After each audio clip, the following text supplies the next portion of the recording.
Audiobook da Revista Espírita de 1861. Jornal de Estudos Psicológicos. Quarto ano, 1861. Fevereiro, item 1. Boletim da Sociedade Parisiense de Estudos Espíritas. Resumo das atas. Sexta-feira, 21 de dezembro de 1860. Sessão particular. Admissão de 2 novos membros. Relatórios diversos. Primeiro, leitura de várias comunicações obtidas fora das sessões. Segundo, o Sr. Allan Kardec leu uma carta de Bordeaux, na qual é proposta a evocação da senhorita M.H., recentemente falecida. Consultada sobre o assunto, a sociedade julga por bem não se ocupar dessa evocação. Trabalhos da sessão. Primeiro ditado espontâneo assinado por Lázaro, recebido pela Sra. Custel. Outro assinado por Gerard de Nerval, obtido pelo Sr. Didier.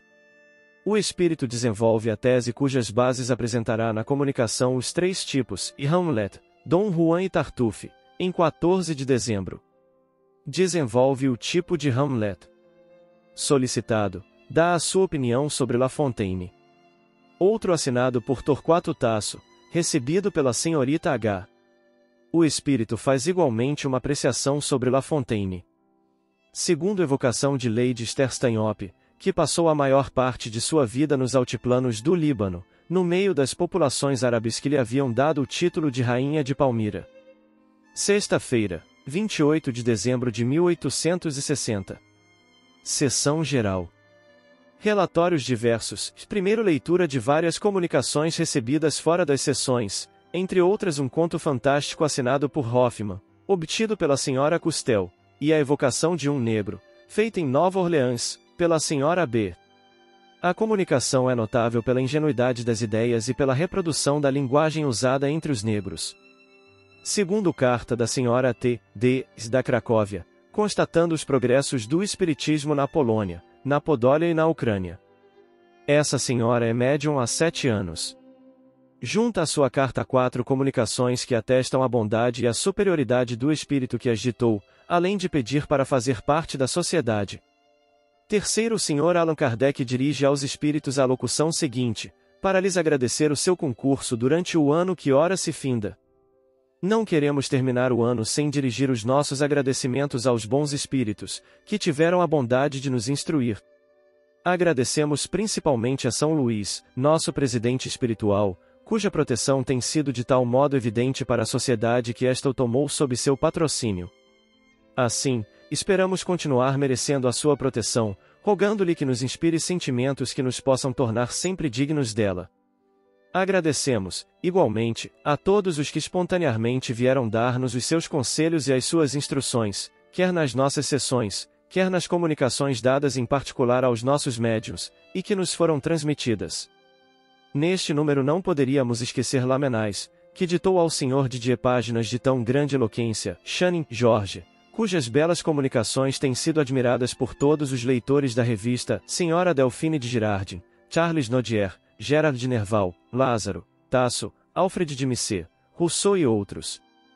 O ano de 1860 foi eminentemente próspero para as ideias espíritas.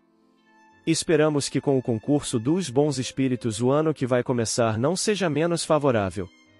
Quanto aos espíritos sofredores que compareceram, seja espontaneamente, seja ao nosso chamado, continuaremos, por nossas preces, a implorar para eles a misericórdia de Deus, rogando-lhe amparar os que se acham no caminho do arrependimento e esclarecer os que ainda se encontram na via tenebrosa do mal. Trabalhos da sessão. Primeiro ditado espontâneo sobre o ano de 1860, assinado por J. Rousseau, recebido pela Sra. Custel. Outro assinado por Necker, obtido pela senhorita H. Outro, sobre o ano de 1861, assinado por São Luís. Segundo, evocação de Lady Stanhope, de Hoffmann, e do Negro de Nova Orleans. Terceiro, questões diversas, sobre a lembrança de existências anteriores em Júpiter, sobre as diversas aparições de que foi alvo a sogra do Sr. P.R., presente à sessão. Sexta-feira, 4 de janeiro de 1861. Sessão particular. Admissão do Sr. W. Pintor. Relatórios diversos. Primeiro carta do Sr. Conde, médico de Vaucluse, lamentando que tudo quanto se menciona nas atas da sociedade não seja publicado integralmente na revista. Diz ele que os partidários do espiritismo, que não podem assistir às sessões, sentem-se estranhos às questões que são estudadas e resolvidas nessa assembleia científica. Todos os meses, aguardamos com febril impaciência a chegada da revista. Quando a recebemos, não perdemos um minuto para ler, lemos e relemos, pois aprendemos uma porção de problemas, dos quais jamais teríamos a solução. Pergunta se não haveria um meio de remediar esse inconveniente. A senhora Custel diz ter recebido cartas no mesmo sentido.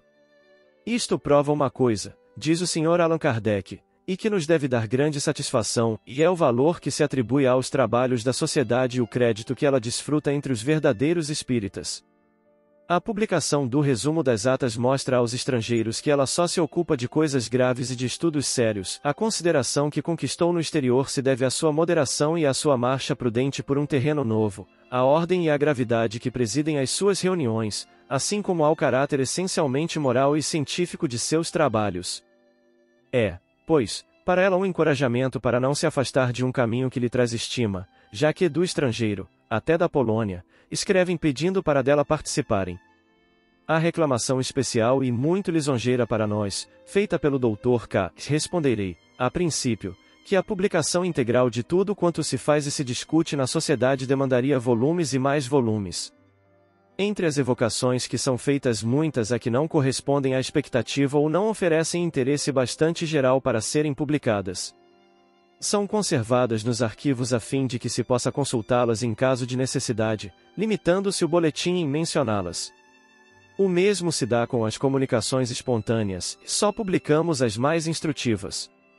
Quanto às questões diversas e problemas morais, que muitas vezes apresentam grande interesse, o Dr. K. está equivocado se pensa que os espíritas de fora estarão privados delas. O que o leva a pensar dessa maneira é o fato de a abundância das matérias e a necessidade de as coordenar muito raramente permitem a publicação de todas as questões no fascículo da revista em que são mencionadas no boletim, mais cedo ou mais tarde, porém, elas terão o seu lugar.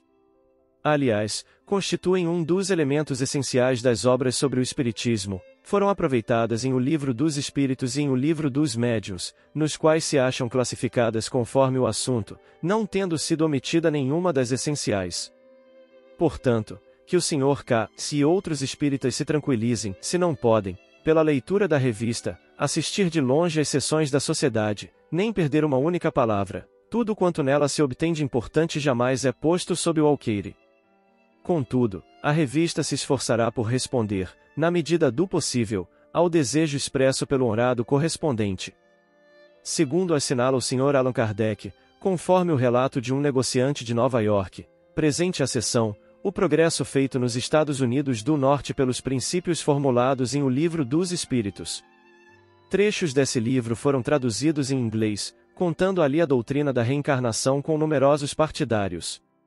Terceiro, leitura de uma graciosa e encantadora comunicação no velho estilo da Idade Média, recebida pela senhorita S. de outra, sobre a imaterialidade dos espíritos, obtida pela senhora Custel.